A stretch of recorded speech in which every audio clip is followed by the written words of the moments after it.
আগে আজকে আমি একটা অ্যাপয়েন্টমেন্ট নিয়েছিলাম, বাট আজকে হয়তো বা তাদের দোকান বন্ধ, জন্য আমি এখনও এটা ঠিক করতে পারলাম না। বাট আমার এটা ঠিক করা অনেক বেশি জরুরি।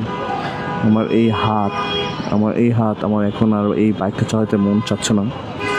এখন যদি এটা বিক্রি করতে চাই তাহলে তো নতুন প্রাইস 2,74,000 টাকা। সো রিসেল ভ্যালু অলরেডি তারাই কমায় ফেলছে, হোন্ডা কোম্পানি BHL। বেশ কিছু প্রস অ্যান্ড কনস আসলে রয়েছে। এখন কী করবো, বাইকটা আমার খুব অনেক অ্যানালাইসিস করার পরে আমি কিনেছি। এখন ভালো কোথাও আমার সার্ভিস করাতে পারলে আমি হয়তো একটু শান্তি পেতাম।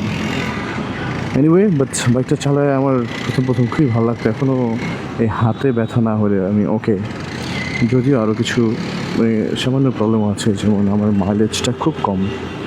যেমন আমি তেল ভরেছিলাম ফুল, এই 2 দাগ কমে গেছে। অন্যান্য অনেকে দেখছি যে 1 দাগ কমে 100 কিলোর উপরে, বাট আমার দেখেন এখানে 2 দাগ কমে গেছে 100 কিলোর আগেই।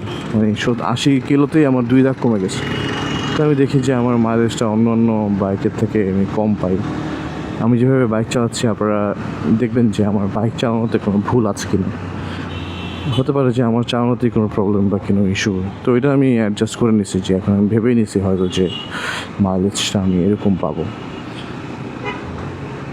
যদি আমি কোনো ক্লাচ, ব্রেক, তারপরে কোনো কিছুতে ভুল চালায় থাকি, আপনারা ভিডিওতে যদি কেউ লক্ষ্য করেন অবশ্যই আমাকে জানাবেন যে আমি ভুল চালাচ্ছি বা আমার কোথায় ইমপ্রুভমেন্ট দরকার।